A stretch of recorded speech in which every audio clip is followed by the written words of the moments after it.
Welcome back to Next Level Rides. In today's episode, we're going to go over our 8 HP swap into the E92 Big Turbo N54. A few of you were wondering what entails flashing an xHP flash onto that transmission. It's pretty simple compared to the original flash, regardless of the transmission swap, but there are a few details and a few steps that we should go over just to clarify a little bit further. Stay tuned, we're going to go through that, and then Taylor's going to do a point of view drive, answering a lot of your questions afterwards. All right, Taylor, what are we doing? So for xHP Flash, there's a couple prerequisites you have to do. So I've got the CanTCU plugged into the laptop here. Just so I can go through all the settings, I'm just gonna put the key in the ignition, put it to ignition on.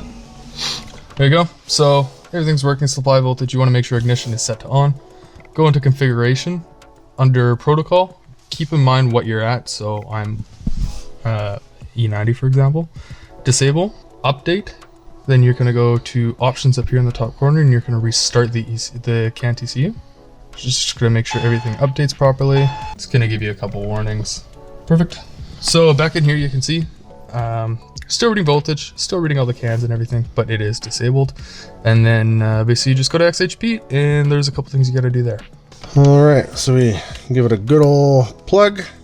All right, so we'll end up looking for xHP. And then before you do that, you just have to turn off the safety pre-check. Oh, I haven't turned it back on. Perfect. So keep in mind, just to the left here, we are going to select 535. So the vehicle is going to think that it's an F10 535.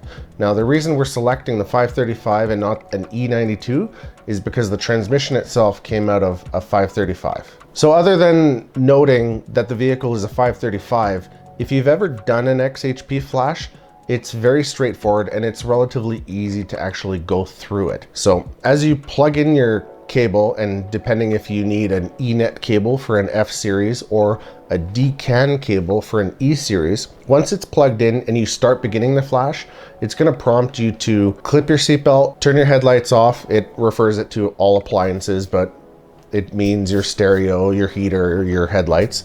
And once you have all that done and you begin the flash, the only other thing that I've noticed is with this flash, it takes a little bit longer to start, but once it's started, it's going to be like any other xHP flash. So the prompts are very helpful. It's quite easy to walk through, and there shouldn't be any reason why you can't do it or that it shouldn't complete easily enough. Now, I didn't go through a lot of the custom settings because it's going to be very dependent on vehicle, your preferences, and what exactly you want out of the tune itself. What I tend to do is for torque reduction, I tend to put it roughly around the 20 to 30%. So with an 8-speed, the difference between the 6 and the 8, the 6 only allows you to put torque reduction to 20%, and the 8-speed allows you to go up to 50%. Now, what I've noticed in the past is the more torque reduction that you apply, it strains the transmission less during shift, but at the same time, as a byproduct, it does end up shifting faster. So it's kind of a win-win. Now, there is a happy median between how aggressive and hard it shifts and overall shift speed.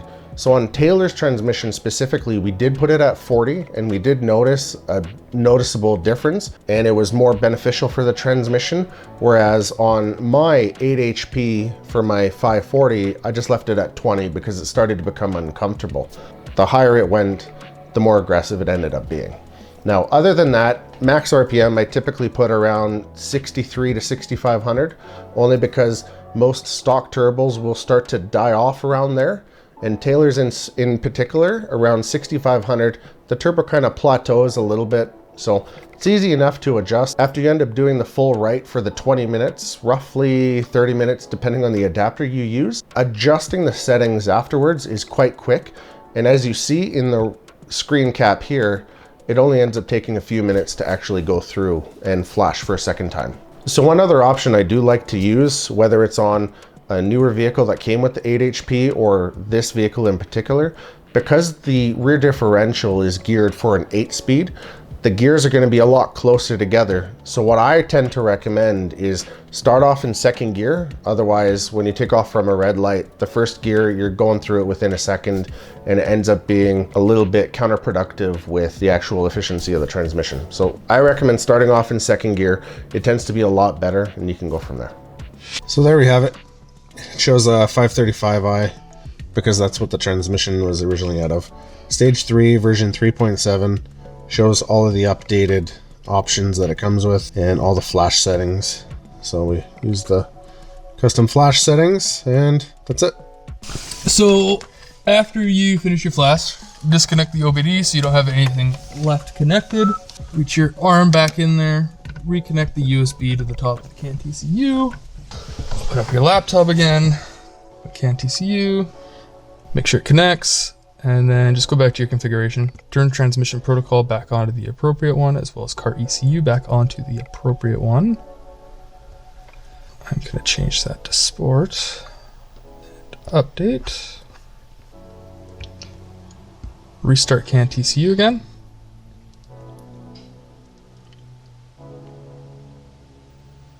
And then you can tell if it went well because it'll start loading all your cans again. It'll show a percentage there for you. So once that's good, you're good to go. That's it. Yes, sir.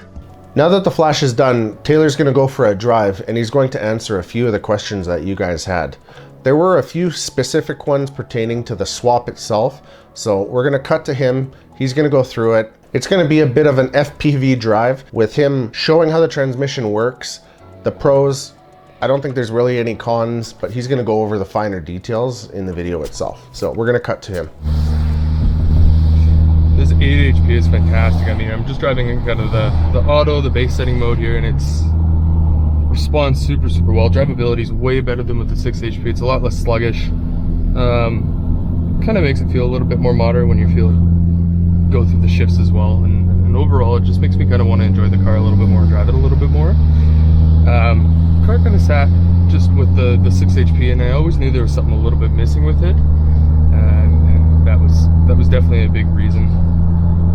I've looked at, you know, getting into the newer generations. Every single one I've driven, I don't like how they are. I'm really stuck on how an e-chassis is and just overall how they drive and feel and everything like that. But this was a great way to kind of go through, modernize an older chassis, but make it feel new at the same time. You know, a lot of people are probably like me in the sense of that as well. I mean, we all want the modern, but we also like the old portions of it. You know, luckily a lot of these companies are coming out with things. I mean, we have CarPlay for these. Now you can throw an 8-speed in it, keep it a little bit more modern, but you still have you know, the legendary N54 behind it, as well as a little bit more comfort while you're driving. You know, with the 8HP, you're not lurching as much. I don't find any lurching issues. Granted, we did have to dial it in a little bit to get it happy, but I think that came down to just this being a single turbo. When we kept it in the comfort mode for the auto or drive function, it had a bunch of lurch, but I think that's because every single time it was shifting, it was going right into boost, and then right out of boost, right into boost, right out of boost. We bumped it up to sport, made a night and day difference. I'm staying in boost the entire time now. For those that were asking what the vehicle is, it's just kind of your basic single turbo setup. It's precision turbo 6466 with an ON3 manifold, single exit exhaust, port injection, runs on full E usually during the summer, and then just pump gas during the winters. It's all-wheel drive. I mean, nothing really too crazy about it, just a very common setup. I mean, in just drive, it's perfect.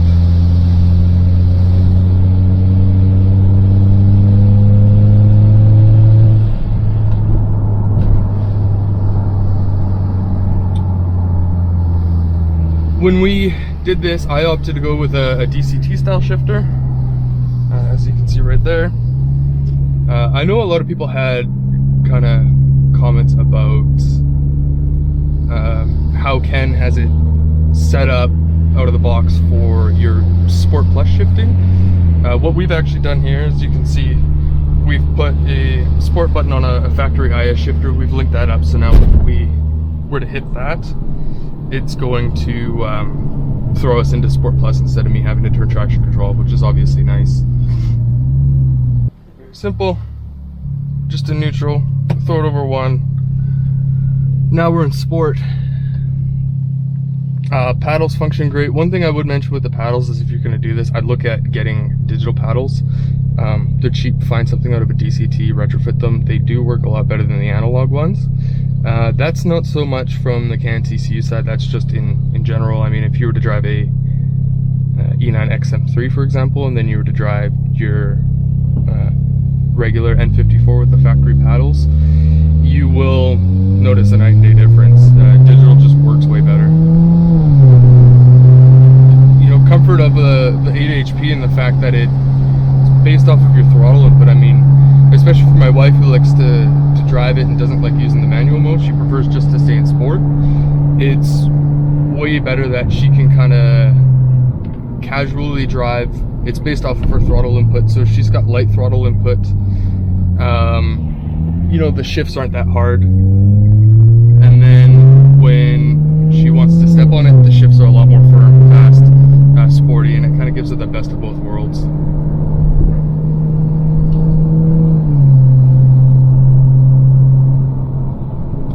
With the trans, when we did the cooler, we opted not to put a thermostat in. More or less, I think that was kind of just curiosity. I was really curious how cold it would run compared to the 8HP, running the exact same setup that we had on the 8HP, and it definitely runs a bit cooler. I would look at either running a kind of a smaller cooler or putting an inline thermostat in 4.5 degrees Celsius. I don't know what that converts to Fahrenheit. The transmission stays at about 40 degrees Celsius, doesn't like to go over that, so I think we'll definitely be blocking off part of the cooler and going from there, seeing where it is happy to get up to a higher temp. Obviously I want to see what it does in the summer as well, and see what the average operating temp is. It might be fine with the cooler during our summer season.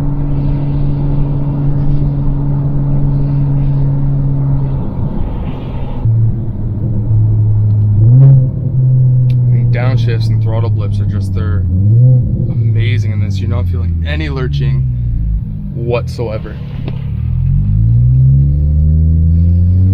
Just incredibly solid.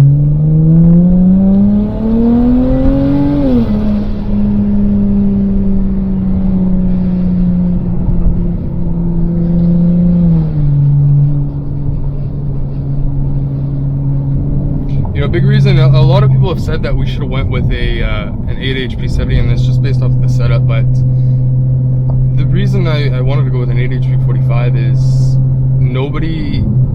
every single person I ask, what's the limit? Nobody can give me a definitive answer. And if you want to look at like cost associated behind it for the kind of power that a lot of people are running, I mean, people are running the 500-600 horsepower range. If an 8HP 45 is handling that power a lot better, it's a lot cheaper and a lot easier to swap. You're not looking at adapter plates. The box itself is a lot cheaper. I think all in all, between the transmission service, the transmission itself, the shifter, as well as the CanTCU, the oil cooler adapter, the oil cooler lines, I'm into it for $2,800 Canadian. If you were to go to a shop and have them swap a 6-speed, just a factory box, it's going to be the same amount of work, and it's going to cost you the same anyway, so it would be a good upgrade for a lot of people. And if it's holding that power, I mean, you're saving a couple thousand between going an 8HP 45 and an 8HP 70 if it's going to stay consistent at the 8HP 45 or the 500 to 600 horsepower range. Obviously, if you're going out, you're digging it, and you're really putting the box through its tests, yeah, I'd probably go an 8HP 70. But for what I do, this definitely made a lot more sense.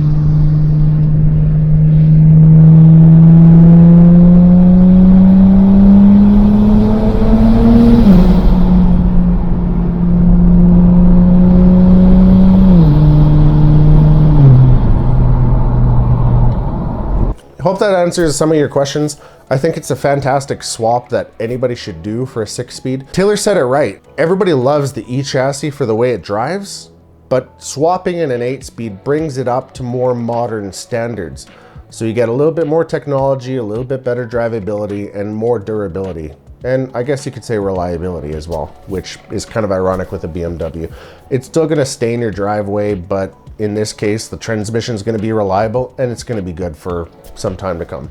So that's all for today. I'll see you guys next week. Take care.